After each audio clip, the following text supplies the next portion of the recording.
Is Jesus unpopular? Probably, since Christianity is falling apart, and without Christianity, who the hell needs Jesus?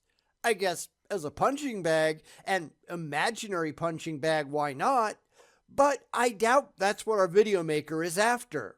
So let's go figure that out coming up next.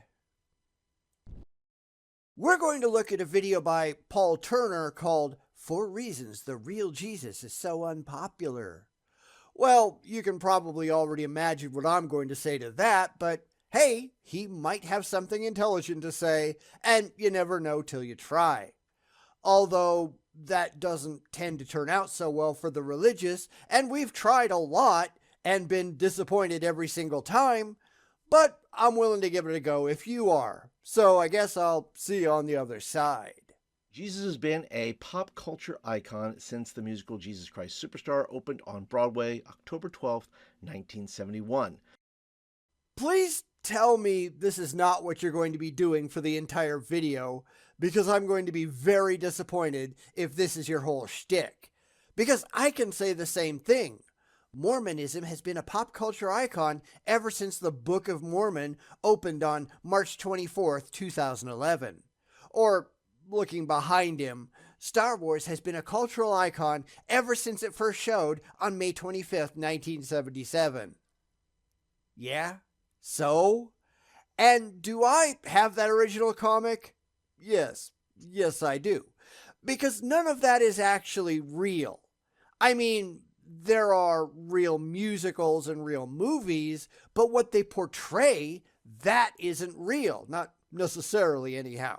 So what does that even mean? Please get to something intelligent. If I wanted to watch fanboys masturbating, there are tons of channels out there just for that. And that's not what I'm here for. And is recently popular again because of the 2024 movie Deadpool & Wolverine, where Deadpool refers to himself as Marvel Jesus. Which he kind of is, I guess, since that movie was the most popular best-selling Marvel movie in, well, a very long time. Harry Potter has been incredibly popular ever since it was first published on June 26, 1997.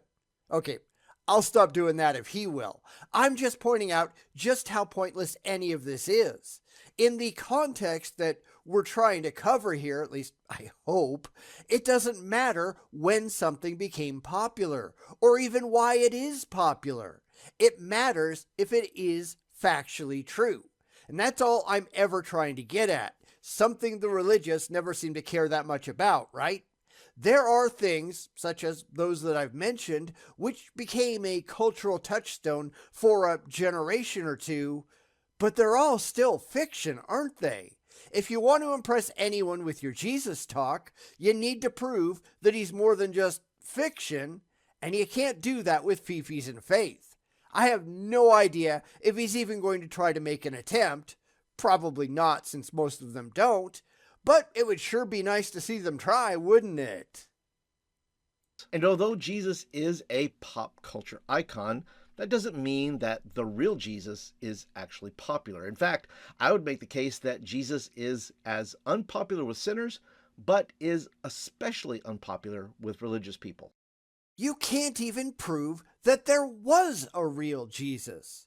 This is the point that I keep trying to make, and people keep trying to avoid it.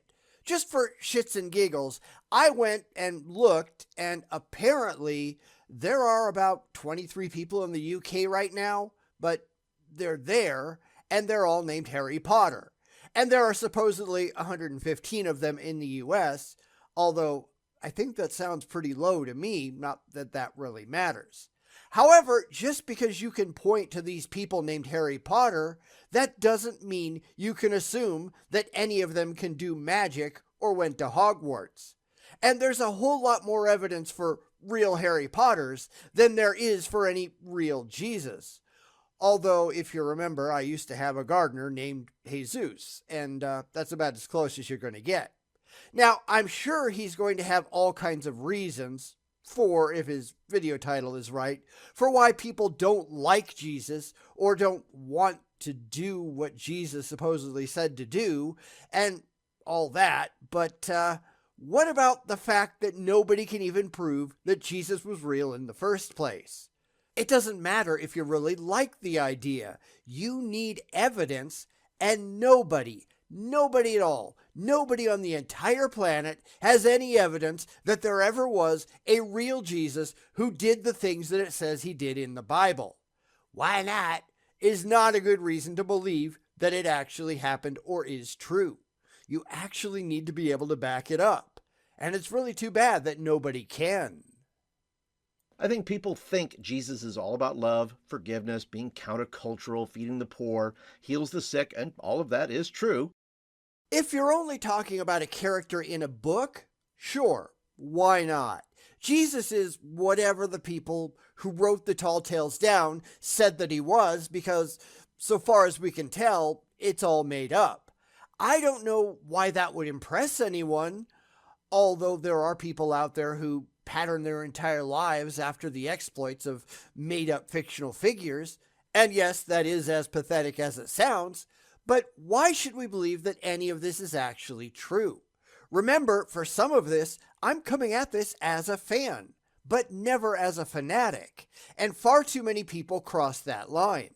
A lot of them just go sprinting past it, and that's kind of ridiculous, right?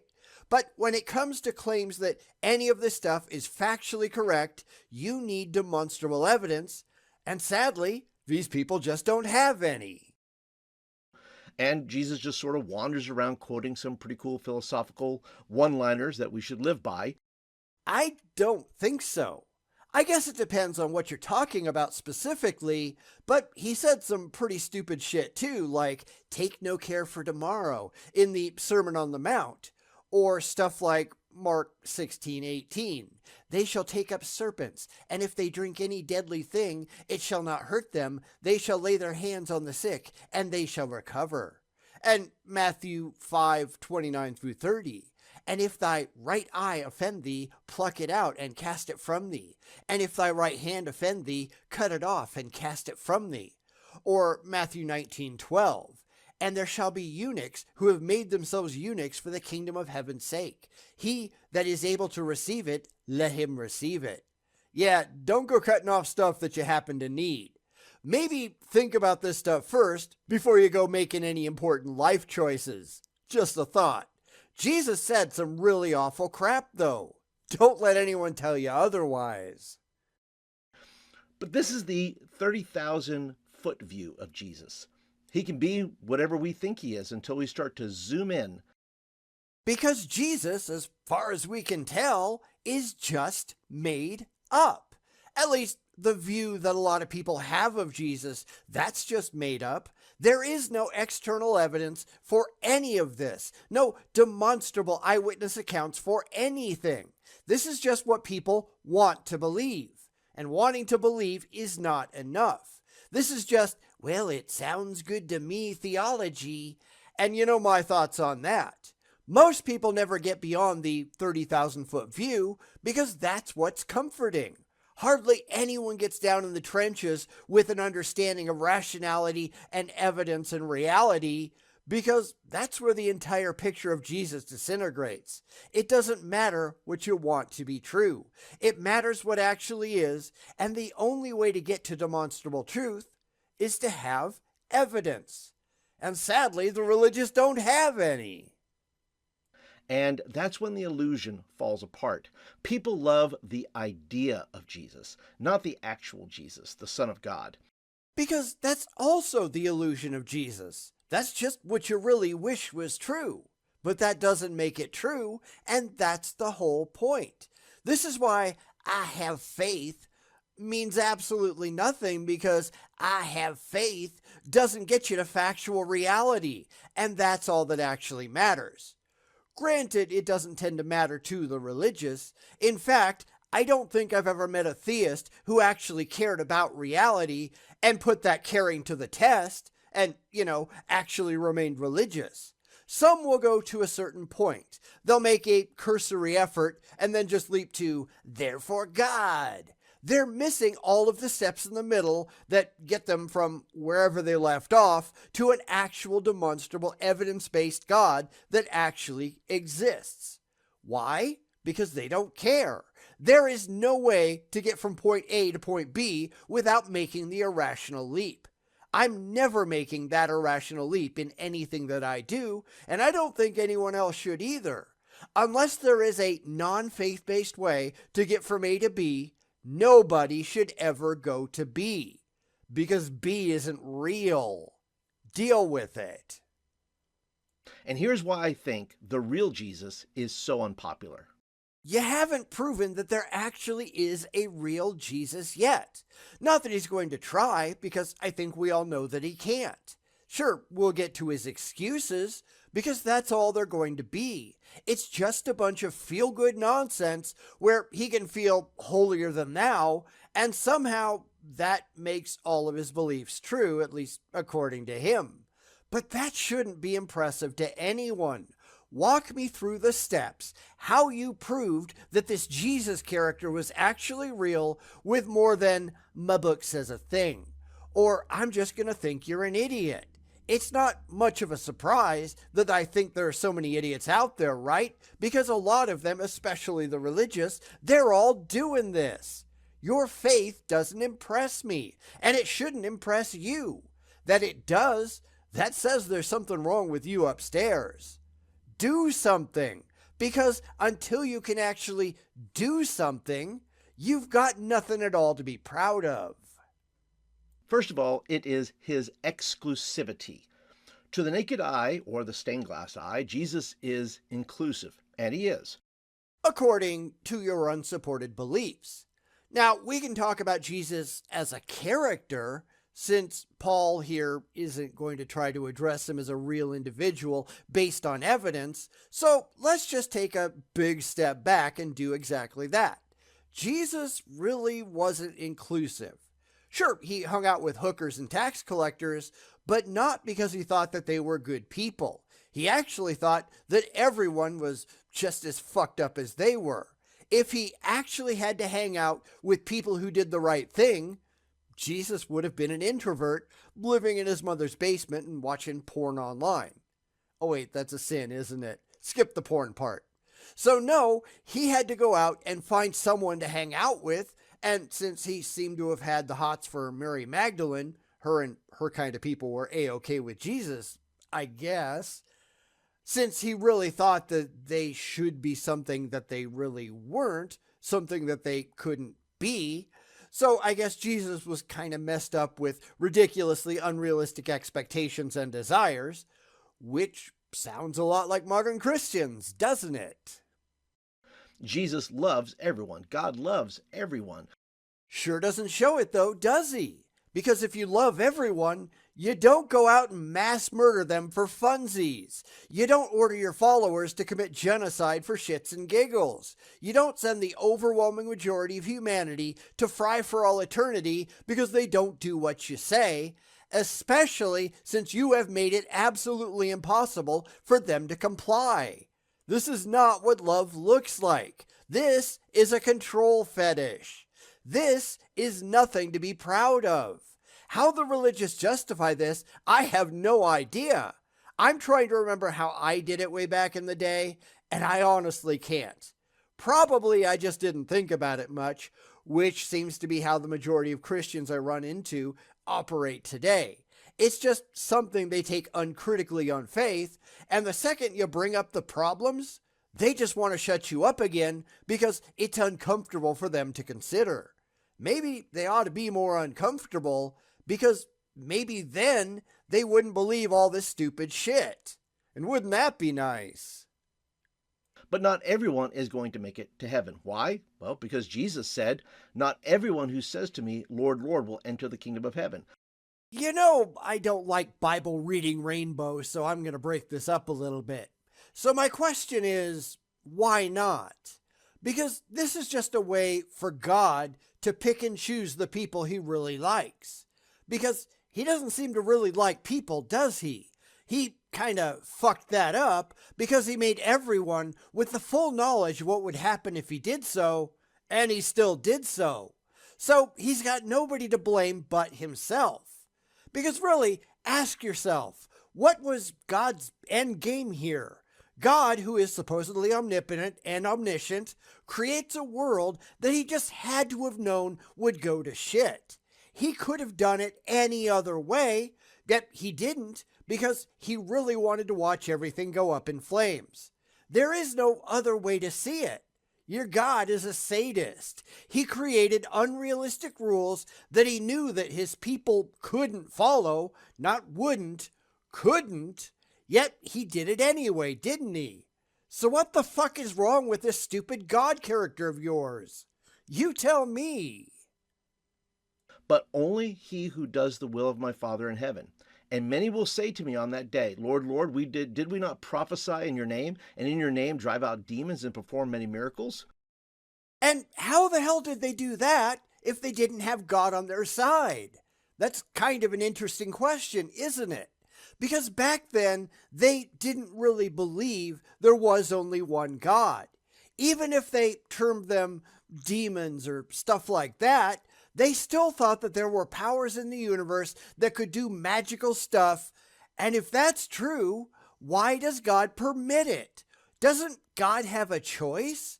Because we see through the Bible other gods doing magical stuff and God engaged in idiotic dick-waving contest just being able to do better. So why is he doing this?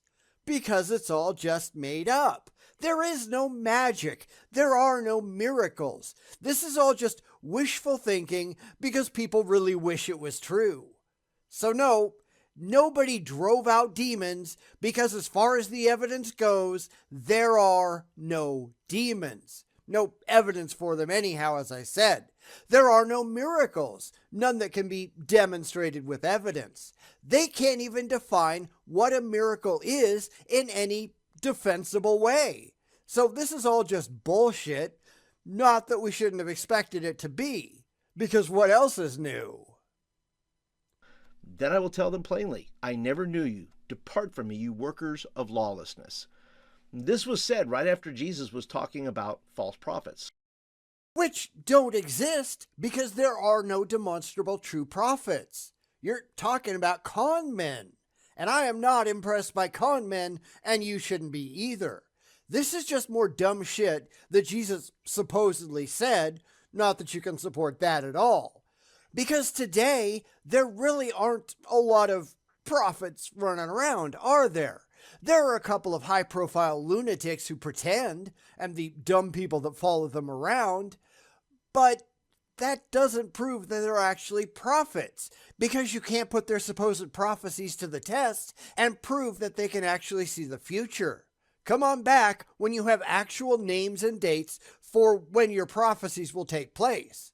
Oh, you'll get a lot of excuses for why they can't do that, but that's about all they've ever had, right? Prophecy is not an exact science. No, it's not a science at all, because science is testable and repeatable. It's all just a scam. Go away until you have something impressive to show us, but I'm not going to be holding my breath. So not everyone who is religious gets into heaven. And this really pissed off some religious people of his day who had a system to make heaven, and then Jesus came and blew it up. There's no evidence for heaven either. There's no reason to think that you're going anywhere after you die. If you think you are, prove it. Do it in some demonstrable way that anyone can see and test for themselves. Good luck on that because you're going to need it. So you're talking about delusional people, which is all the religious have ever been. Granted, back in the day, they didn't know any better. That's not really an excuse, but they were just kind of stupid. They lacked the scientific and philosophical methodologies to put any of this to the test. And let's be honest, they didn't care then any more than theists care now. Except theists now, they don't have those excuses, do they? They ought to know better. We understand now how to come to rational conclusions, and people like Paul here, I'm assuming at least, they don't give a damn about that, do they? So these people have problems, the same problems that the people way back when had, but without any of the potential excuses that the people way back when actually could have used. So that makes the people today real idiots. And I'm not sure why that's a surprise, are you? The Bible also says that Jesus answered, I am the way, the truth, and the life. No one comes to the Father except through me. John 14:6. So my book says a thing. Don't care. Because that introduces some other problems, right? What about all the people who lived before Jesus? What about all the people who lived in other parts of the world and never knew about this Jesus guy? I guess they're kind of fucked, huh?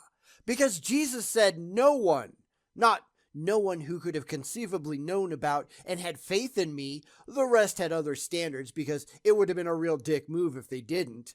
No, Jesus didn't say that, did he? So again, God must have had a contingency plan if he's not a complete douchebag. But this contingency plan is never laid out in the Bible, is it?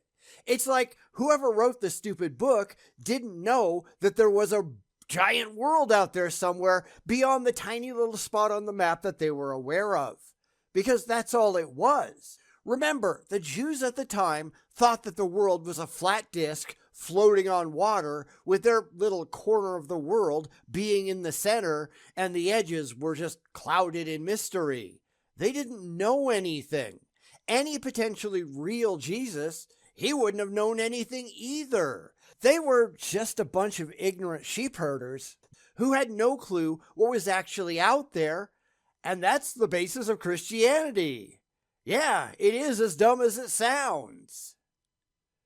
This is further confirmed by the disciples in Acts chapter 4, verse 12. Salvation is found in no one else, for there is no other name under heaven given to mankind by which we must be saved. That doesn't make it any better, though. So if you want to pretend that you have a merciful God, he had to have a plan for what to do with all the people who lived far outside of the little world that the Jews at the time thought that they inhabited. What was that plan, and how do you know? Because if you can't come up with a defensible answer, one that you didn't just yank out of your asshole, I am going to call your God a moral monster, which all of the evidence in your own book proves that he is, and I want nothing at all to do with that. Fuck you and fuck your God. Say that to them sometime and watch their jaws drop. It's actually kind of fun. These are not metaphors or words that can be misconstrued. According to Jesus' own words, he is the exclusive way to heaven, which means every other method, religion, or system to get to heaven is wrong. You still haven't proven that heaven is real. And let's be honest, anywhere that a rational person would ever want to go. Because all of the depictions of heaven that I've ever heard, yeah, no thanks. An eternity kissing God's ass is nothing that I want to be involved in at all, especially since your God seems to be a real prick. So we're right back at square one. I'm sure he's expecting everyone watching his video to already be on his side, but you can't assume that on YouTube, can you? It is often a safe bet that you can get the clueless morons that are following you, and they're going to prop you up because that's what they want to believe too. But that's not a guarantee, and you're going to look like an idiot if that's what you're assuming. They're not asking any rational questions because they are not rational people. This is not a good thing. If there's one thing that people ought to take from this video, and let's be honest, most videos we take a look at around here, they're all pretty much the same thing. It's that these people have something seriously wrong with them. They are terrified of reality. These people need to be pitied, but more than that, they probably need professional help and a good education, because otherwise they're just going to waste their entire lives acting like complete morons. And no, that's not a good thing. So I'm going to stop right here. I thought this was going to be maybe a twofer, but with all the clear and obvious dumb, it's probably going to be more. Maybe one video per question?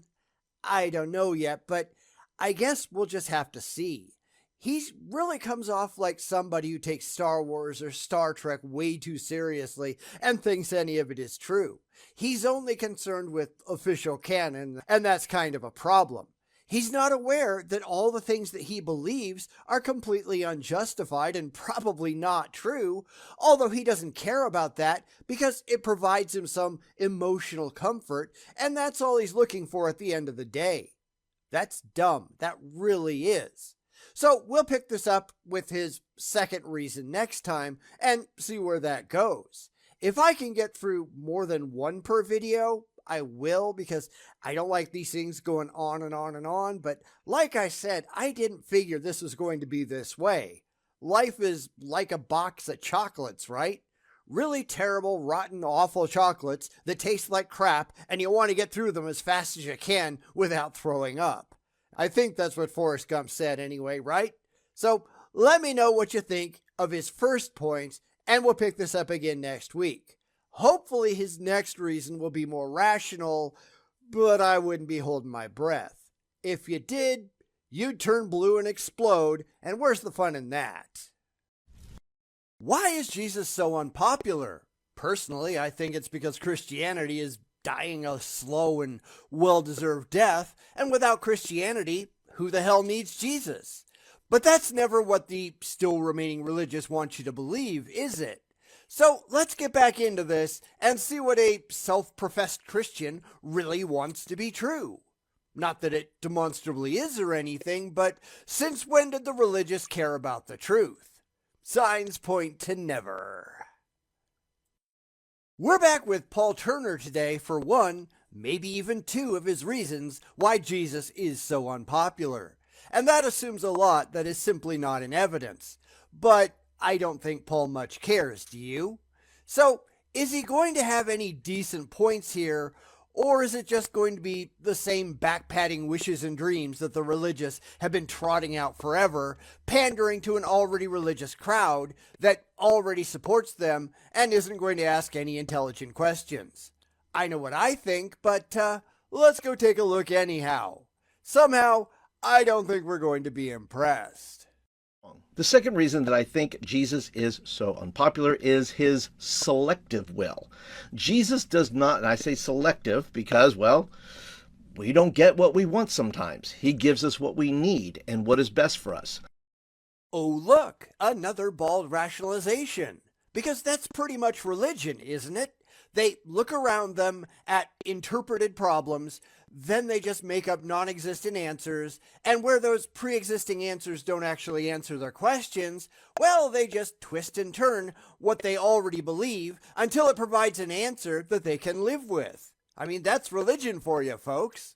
Of course, none of this is actually real, and it's the reality, the demonstrable reality that matters, and they don't have any of that, do they?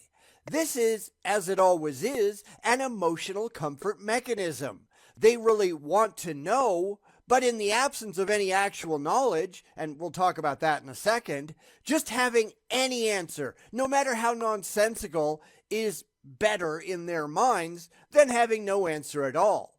Because these people are terrified of not knowing. They'd rather believe complete bullshit than admit that they just don't know. And that's why faith is so utterly meaningless, because you can have faith in literally anything if you're willing to sacrifice your intellectual honesty. I'm not. They are. And that's really kind of sad, isn't it? And after 30 years in the church and watching how people behave, as well as my own 43 years as a believer, people, myself included, want to exploit Jesus for their needs rather than surrender to his will. Except, as I said last time, you have no reason whatsoever to think that Jesus is real. And the same goes for your imaginary friend in the sky. You are not exploring anything that's actually demonstrably there. At best, you are exploiting ideas in your head, and that is entirely irrational. Because the religious don't care about being rational at all, do they? They just really like the ideas in their heads, and because they're only after comfort and not facts, they'll believe anything that gives them that dopamine shot in the noggin. That doesn't make any of it true.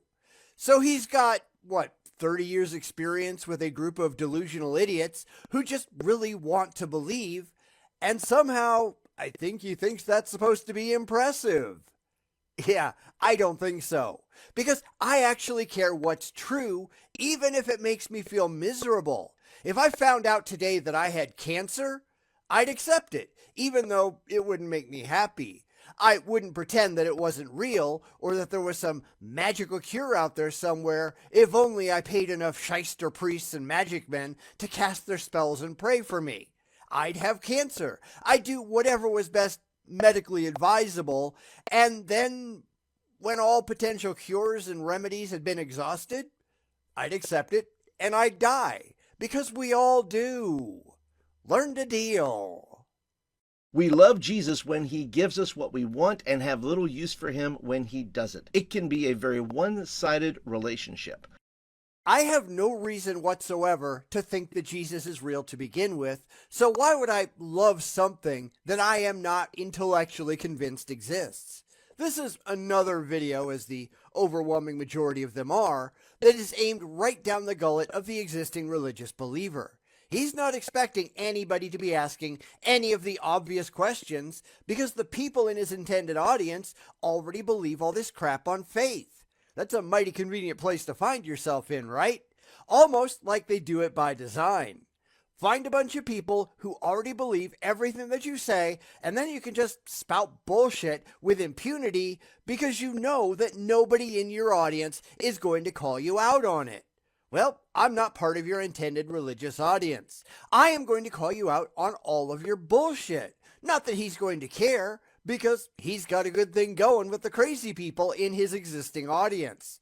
That doesn't mean that we should stop pointing and laughing. In fact, we should do it more. Let these people know that their scam isn't working. They'll either take their channels private or close their comments or something like that, because a lot of them just can't handle open dissension in their ranks. Whereas I approve almost every comment that I ever get. The only exception, as happened recently over on BitChute, are like racist screeds where somebody said, hey, if we just killed off the Jews and the other things, then life would be a whole lot better. Yeah, that person got banned from my channel forever for cause. Anyone else, though, that's trying to have an intelligent conversation, you get approved without question. Consider what Jesus said to those who chased him following the feeding of the 5,000. Then some boats from Tiberias landed near the place where the people had eaten the bread after the Lord had given thanks. Once the crowd realized that neither Jesus nor his disciples were there, they got into the boats and they went to Capernaum in search of Jesus. I honestly don't care what your stupid book says. Now, this is just theistic story time, but I'm going to let him finish because maybe he has something to say about it, but I honestly don't care. My book says a thing is not impressive. Fuck you and fuck your book. So let's just let him continue and we'll pick it up when he gets to something of substance. If that ever happens. I mean, hopefully he will, but then again, we could be wrong. Then he said to them, when they found him on the other side of the lake, they asked him, Rabbi, when did you get here? When they find him, Jesus answered, very truly I tell you, you are looking for me, not because you saw the signs I performed, but because you ate the loaves and had your fill. Yeah, but that makes no sense whatsoever linguistically. When they found him, blah, blah, blah, ask a question. But when they did find him, Jesus says this other thing. What's your timeline here? That second, when they find him, is entirely unnecessary. Whoever wrote that is an idiot. And none of this makes any sense at all. They came in boats after he had done the miracle, supposedly, and had scampered off. So obviously, they didn't sit there and eat the loaves. That was over and done. They were looking for Jesus. Maybe there was a story going around that he had done a miracle, although that doesn't make a lot of sense either. So they were there just looking for Jesus, not to dine and dash. So Jesus doesn't know what the fuck he's talking about. This is not a rationally told story, but since it almost certainly didn't happen at all, what the hell else is new? Do not work for food that spoils, but for food that endures to eternal life, which the Son of Man will give you. For on him God the Father has placed his seal of approval. A completely unjustified and undemonstrated claim. Whatever. So you have people who didn't see a miracle, even if they might have believed one had happened, who were looking for Jesus for reasons unspecified. After all, when they found Jesus, they didn't ask him about the miracle. They asked when he got there. Granted, there could have been more to the conversation that wasn't recorded, but we can't know that, and neither can the religious. That's something else you see a lot in apologetics, the theists just inventing things out of whole cloth because it gets them around their difficulties. Sorry, if you can't show where you got that, I'm going to disallow it as a solution. This is common for people trying desperately to get around Bible contradictions. Well, it could have been like this. Yeah, I don't care how it could have been. I care how it actually was. And if you can't show that it was actually that way with corroboratory evidence to back it up, then go take a flying leap. This is just a desperation move, and they have a lot of those, don't they? What they don't have is any actual evidence for anything. Wonder why? And then here's the kicker. And then they asked him, what must we do to do the works God requires? And Jesus answered, the work of God is this, to believe in the one he has sent. No evidence required or anything. Because seriously, couldn't any con man say that? Couldn't David Koresh have said that to people who were doubting his authority? God sent me. Yeah, says who? Well, you'll have to take that up with God, won't ya? And how exactly do I do that? Oh, right, I can't, at least not in any demonstrable way. Because some of the same scams that we see today, those are in the Bible too. It's why Christianity and other religions require faith, not facts. Because they have no facts at all and no way to test their words. You've just really got to believe. No thanks, I don't believe anything without independent corroboration. And that's why I'm not a theist, because I'm better than that. And so are you. They came looking for bread, and Jesus told them to stop looking for what spoils and look to me. When Jesus does not give people what they want, they become spoiled children, myself included. Well, at least you're doing my job for me, because I agree. We'll get back to what he was saying in a second, but I really do see the religious as spoiled children who never feel the need to grow up. That's kind of the problem. They always have an excuse for why things aren't going how they really wish that they would, instead of saying, maybe I should do something about that. No, that requires work, and these people tend to be really, really lazy. Or it requires dealing with the reality that they're actually in, and they're much too terrified to do that. So instead, we get the excuses. Well, it's all God's will. That doesn't mean anything, does it? Says who? This is just an irrational desire for there to be purpose and meaning in the universe, when by every demonstrable metric that we have, there simply isn't. Sometimes shit just happens. No plan required. The 2004 Indian Ocean earthquake and resulting tsunami killed 230,000 people. Was that God's plan, or was that just shit happening? You tell me, and be ready to back it up with evidence, because I really don't think you can. And suddenly Jesus is not very popular anymore. People only love Jesus when he does what they want him to do. That's true of a lot of people too. If you win the lottery, people are only happy with you if you're willing to buy them cars and give away your money. Otherwise, they probably hate your guts. I'm sure the same thing was true back in the day, which is why these stories were made up about Jesus. So what? I still have no rational reason to think that Jesus was real then, and certainly not that Jesus is real today. I want that evidence. If I had that evidence, then I would believe it, even if Jesus and God were real pricks. I'm not looking for a handout. I am looking for demonstrable reality, and the religious don't seem to have any of that, do they? Wonder why? Listen, if you're still here after the first 2 points, well, maybe you want to subscribe because, well, you're going to get content like this at least once a week. So go ahead and click the subscribe button and then turn on the bell notifications. No. Just no. Not subscribing. In fact, I've been unsubscribing from a lot of channels lately because they are not providing content that I have any interest in seeing. Watching crap like this is me torturing myself for your benefit. You're welcome. Now, let's get back for point 3, hopefully. The third reason I think Jesus is so unpopular is that he is inclusive. I don't buy it. I'll let him make his point in a second, but I just don't buy it. Universal inclusivity is not a good thing. And the people who try it eventually have to either stop being inclusive or include some really reprehensible people and ideas just in their mad dash to include everyone and everything. I am not inclusive. I include people who deserve to be included and exclude people who don't. That's why I laugh at these idiots. They don't deserve to be included. Their ideas are absurdly idiotic. Come on back when you grow a functional brain. Until then, I have little reason to be around you, except that you provide content and I like to make fun of you and point out all the places that you're wrong. So let's not pretend universal inclusivity is a good thing, even if I don't think that Jesus was really inclusive at all. But, you know, we've held out long enough. Let's go see his case.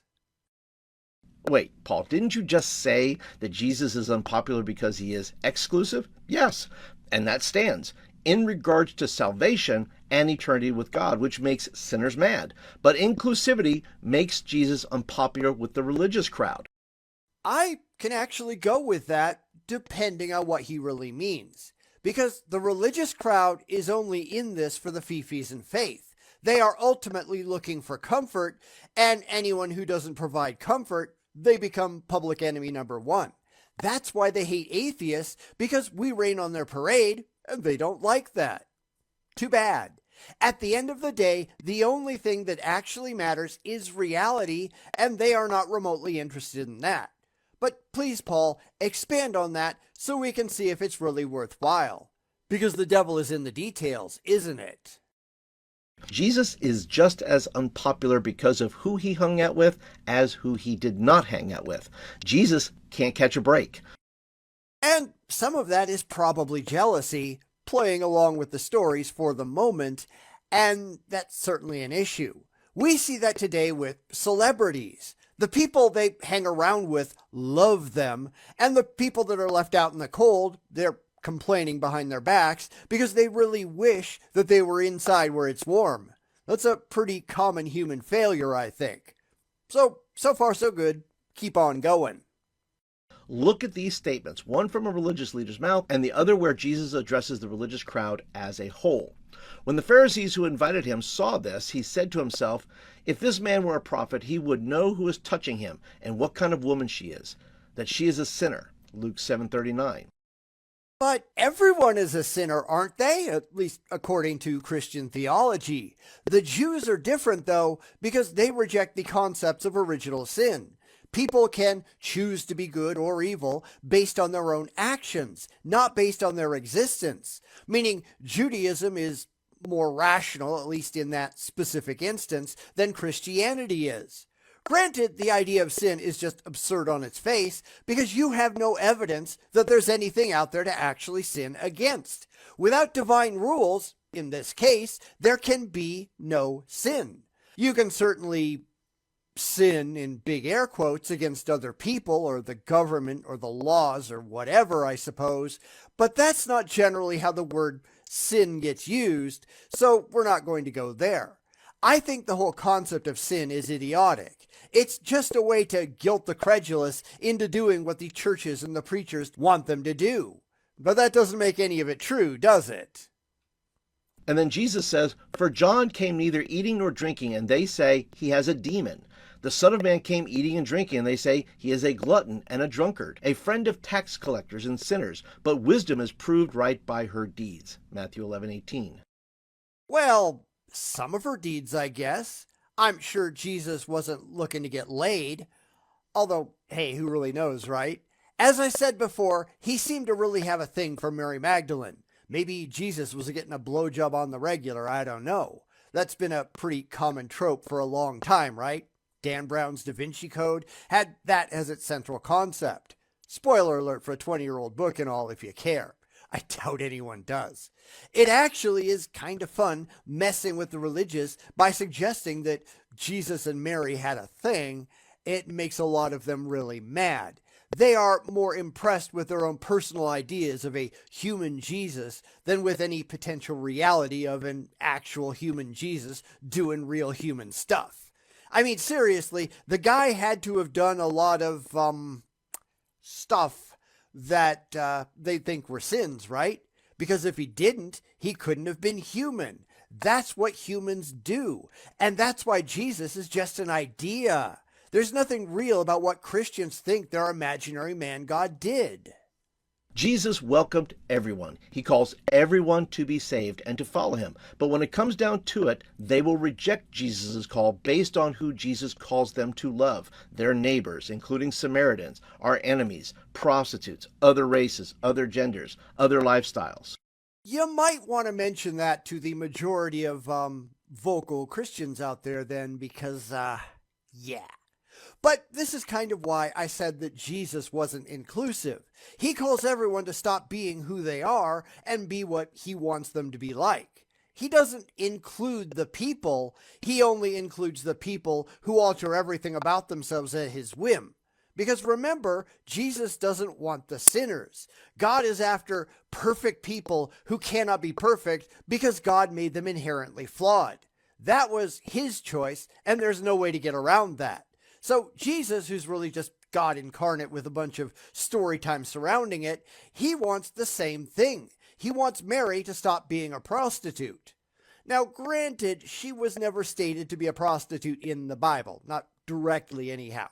The whole idea developed long after the Bible, most likely by Pope Gregory the Great in 591 CE, who said that Mary was the same unnamed woman mentioned in Luke 7 and inferred that that meant she was a prostitute before meeting Jesus, and the idea just kind of stuck in the minds of a lot of Christians. So I'm just playing into that. Don't get your panties in a bunch. The call to love is inclusive. The road to salvation is exclusive. So he's just trying to have it both ways. Because if Jesus is here to save people, and that's a very common Christian claim, then Jesus can't be inclusive because he's picking and choosing the ones who follow him and excluding everybody else. This is called trying to have your cake and eat it too. No thanks. This is why I see some Christians trying to say that everybody is saved. Everybody who believes in Jesus, at least. I've seen some who have gone further and said that everyone, whether you believe or not, is actually saved. And that's kind of, non-biblical. But since no Christian sect is fully biblical at all, they all pick and choose what they really want to believe. I don't see anyone having the right to throw stones. Besides, it's all nonsense and not evidentially supported. They just really want to believe it, though. But that doesn't make any of it true. So that's what we're going to call it for the day. We actually got through 2, and next time we're going to cover the last one. That one looks pretty lengthy, so it's probably a good thing we're going to stop right here. So what do you think so far? It isn't like any Christian group is actually following Jesus or God or the Bible anyhow, so what difference does it make? I'm not impressed by any of this, but it's not aimed at me in the first place, is it? It's aimed at anyone that Paul can con into believing what he believes and follow his channel. That's kind of the Christian apologist stick after all. Like I said, Christians care more about the ideal of Jesus than about any potential real Jesus that may or may not have ever existed. It's the Jesus in their heads that matters, and every one of them has a slightly different, sometimes vastly different idea of what a quasi-real Jesus might have been like. Mostly they just don't care. It's like thinking about Luke Skywalker or Spock, and how they were far better in their heads than they were in their on-screen depictions, and that's really what's going on here. because this is all just a fantasy. We have no evidence that a real Jesus ever existed at all. And if there was a real Jesus, we can't separate the clear mythology that was stapled onto him from anything that might have actually been true of the person. That's the thing that they don't understand. They really like the idea of this Jesus in their head, but liking the idea doesn't make any of it true. And it's the truth that ultimately matters. Or should, even though we can show that the religious really don't care. They just like their wishes and dreams and ignore anything potentially uncomfortable, because that's what this is really all about. Comfort. Pie in the sky, it sounds good to me, nonsensical comfort. And that shouldn't ever be enough to convince anyone rational, right? But they're not rational. That's why we just sit here and laugh. So I'll see you next time for the last reason, because I sure hope it's better than these. Why is religion becoming increasingly unpopular? That's the real question that we ought to ask, and the answer is pretty simple. It's nonsense. It's lying for the Lord for a buck. Always has been, and it always will be. It's easier to get up and lie to people for an hour on Sunday morning than it is to go out and dig a ditch all week long. So lazy and stupid people gravitate toward religion. I hope I'm not surprising anyone, because this is how it's always worked. So we're back with one last video with Paul Turner as he tries to explain why Jesus is so unpopular. Granted, it's just an attempt to make a buck, and that becomes painfully clear today. That's how religion works after all. People desperate to extract the contents of your wallet so that they can fill your head with lies. This is not something that anyone should be proud of, but the religious always are, right? Sad, isn't it? But let's get back and see him make his last point, because, hey, it could be good, right? And yes, I'm struggling to keep a straight face, but let's go look anyhow. It could be good for a laugh. Let's go with that. And the fourth reason that I believe that Jesus is so unpopular is that he asks us to change. Then he's not inclusive, is he? Because this is the point that I made early on. If you're inclusive, then you accept everyone as they are without wanting anyone to change a thing. That's why inclusivity doesn't work, because nobody wants to do that. It means you'd have to accept murderers and rapists and people like that without expecting them to stop, and nobody wants to do that. They want to accept some people and not all people. And that is by definition not being inclusive. That's being exclusive. You are excluding people that you don't personally like. This whole video is kind of dumb, isn't it? I don't like it when Jesus tells me who I have to love. I don't like it when Jesus tells me to be accepting. I don't like it when Jesus tells me to curb certain habits. I don't like it when Jesus tells me to quit sinning and doing things that are damaging our relationship. I don't like it when Jesus asks me to share my faith at inconvenient and even sometimes convenient times. I don't like it when Jesus asks me to give more than I'm willing to give. Because Jesus isn't inclusive. Jesus is kind of a dick. Nobody is all-inclusive, and if you point that out to a lot of people who pretend that they are, they tend to get mad, don't they? It's just another case of wanting everyone to be just like you in everything all the time. And reality doesn't work that way. Stop pretending it does. Jesus doesn't want everyone. Jesus only wants the people who will do what he wants them to do and not ask questions. That's how it's spelled out in the Bible. Then, centuries later, you get modern Christians who recognize that the Jesus in the Bible says some pretty, uncomfortable things, and they try to baldly rationalize their way around it. That's exactly what this guy is doing. That's why his video is so ridiculously disjointed. It's what we've come to expect from the religious, though, right?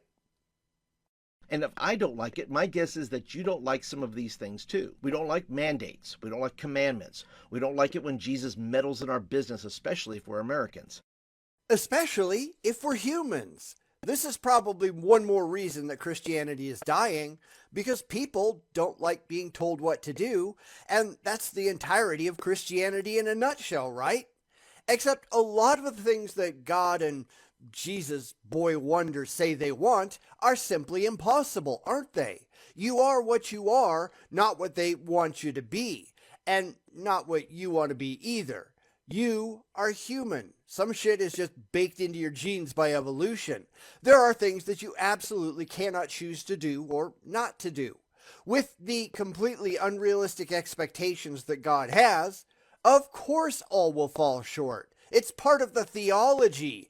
You can't succeed without the constant attention of and aid of an imaginary sky daddy. How else are they going to keep you coming through the door week after week after week and leaving your money in the plate? That's what this is all about, after all. We want to change, but we don't want to change the way Jesus prescribes. Jesus becomes real unpopular when Jesus interrupts our lives and asks us to come to a banquet. No, people just recognize, probably on a subconscious level, that what Jesus supposedly asks for is complete nonsense. Of course, all of Christianity, all of most religions, they are all predicated on empty threats. Do what Jesus says, or you'll fry forever in a lake of fire.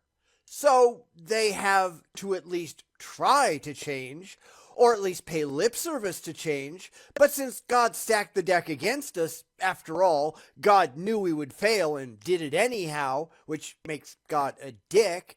That's where all of the cognitive dissonance comes in, or at least it should. People ought to look at the scheme and realize just how ridiculous it all is. But because you've got people who are brainwashed into this from birth, they can't take that huge step backwards that I'm always talking about, take themselves and their feelings out of it, and just evaluate it all on the facts. They can't do that, and that's why the whole thing is imploding. Because people are finally realizing, now that more people have an education, that this whole thing is just a load of bullshit. It's not Jesus that's unpopular. It's Christianity. And that's a very good thing. Jesus becomes real unpopular when he asks us to carry a cross and live like him. It doesn't matter what I like or don't like. Change will be on his terms, not mine. My terms yield comfort. His terms yield change. But, like I said, his terms are unreasonable and irrational. Absolutely nobody can comply, and God made them that way. Especially when you get into some of the strict interpretations that some religious sects demand. Well, you can't ever look at a woman with lust in your heart. Well, I suppose that would have to go for men too, so ladies, you're not off the hook. Granted, in a lot of Christian sects, women are basically property and they just don't matter. But when something as human as lust gets swept off the table, of course nobody can comply. You are human. Sorry, you're gonna lust. That's just part of the package. It's like saying that you have to stop breathing if you want to follow Jesus. What kind of a stupid idea is that? Oh, right. That was the idea all along, right? They want you to fail so that you have to turn to them. They want you to hate yourself so that you can throw your money into their collection plate every week in the futile hope of being redeemed.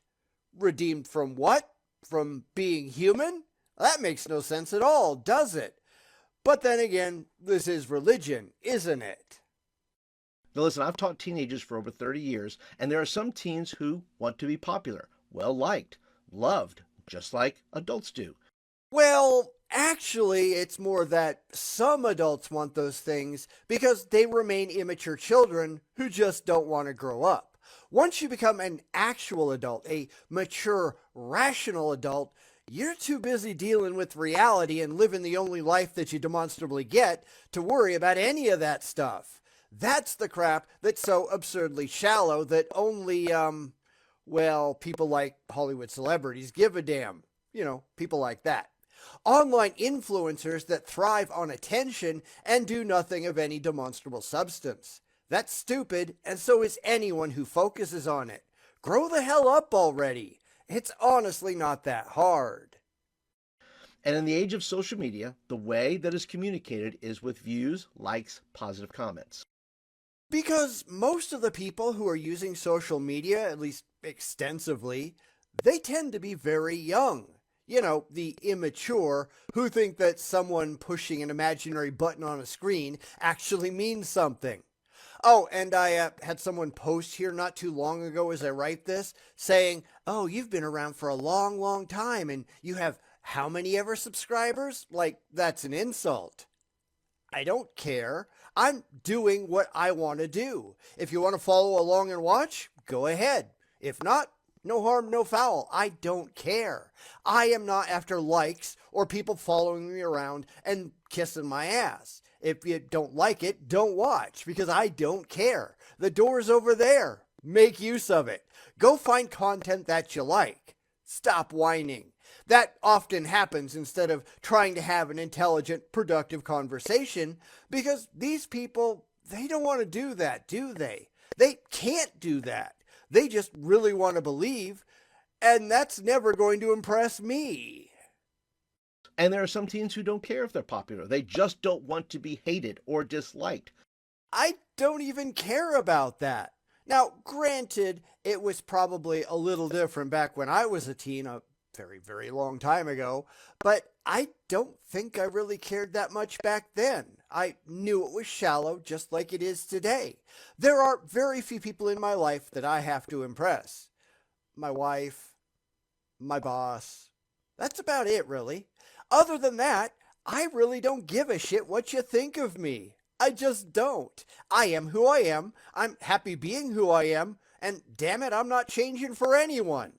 I guess that kind of plays into the whole Jesus is unpopular thing, but it's unintentional.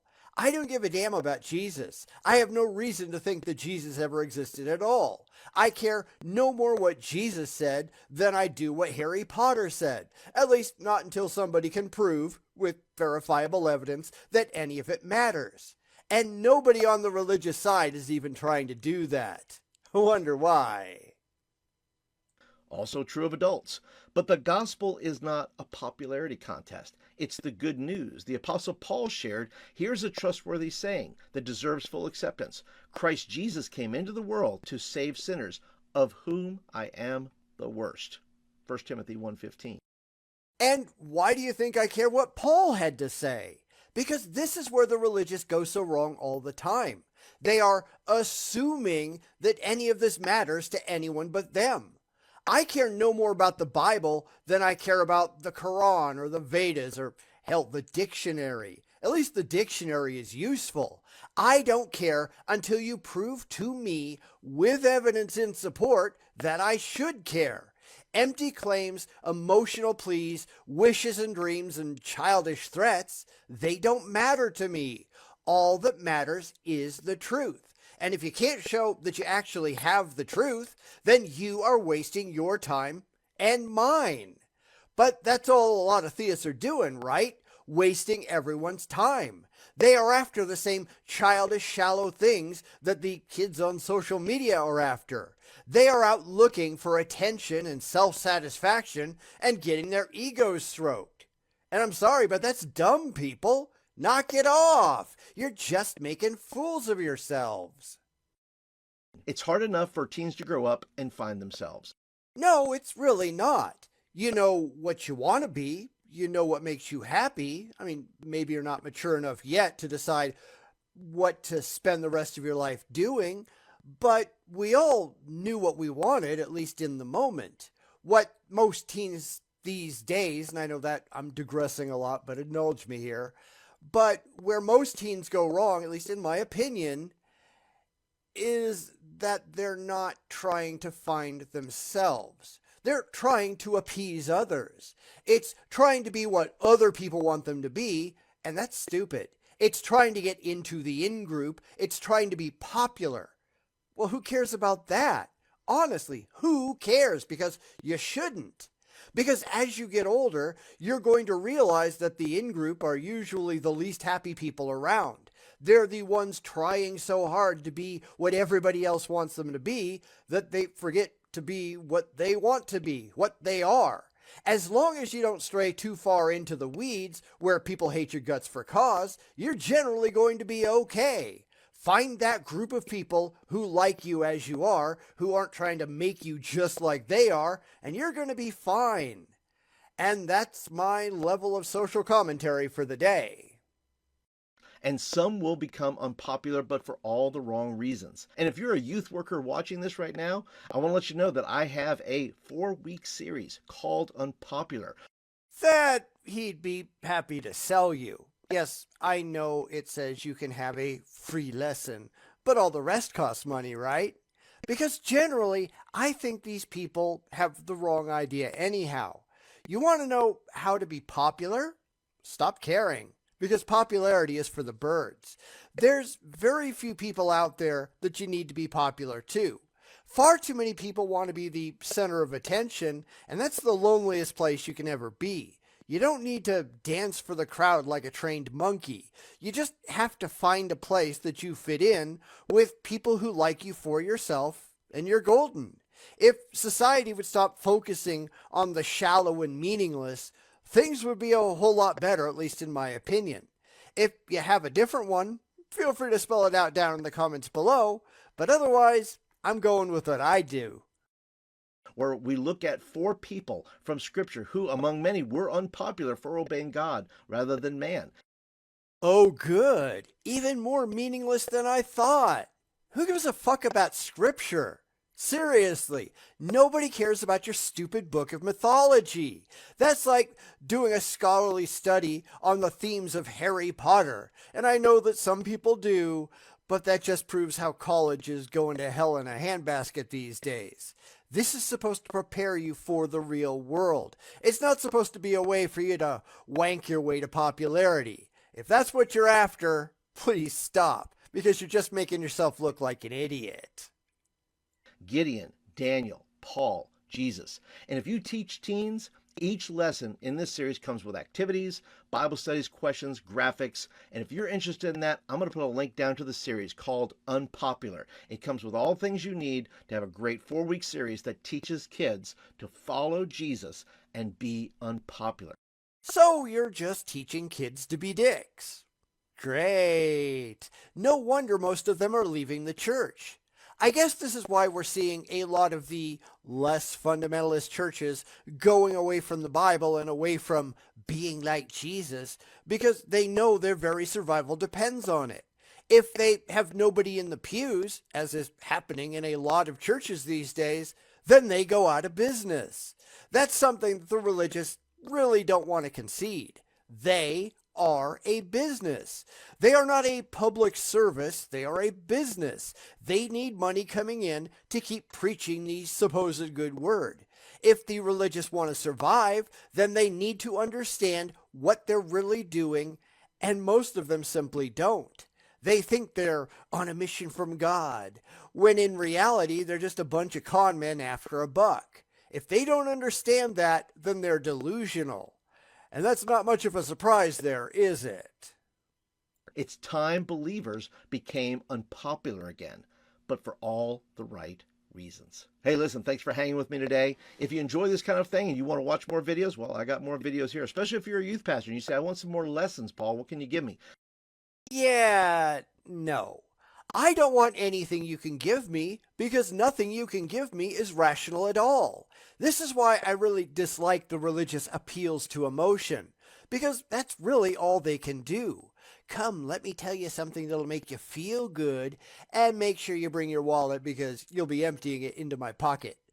I'm not like that. Never have been and never will be. You don't see me selling courses and books and t-shirts and all that, just like so many other channels do. I don't even push my Patreon. I might even bring it up once every 10 or 15 videos, but nobody ever pays attention, and I'm actually fine with that. I don't want anyone to feel obligated to support me. If you want to, great. If you like what I do, fine. But I'm not really in it for that. You can throw me a coffee every now and then, I appreciate it, but don't feel obligated, because I don't need your money. I'm doing this because I want to, and I'll continue doing this as long as I want to, which at the moment I don't see an end in sight. That's why I point out that the religious, specifically, seem to be really concerned about your money and where it ends up. And that's childish in my opinion. Go get a real job that supports you, and then, if you really want, in your free time, if you've got something to say, go ahead and say it.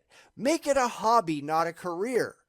But the religious have a problem with that, don't they? Lots of people do.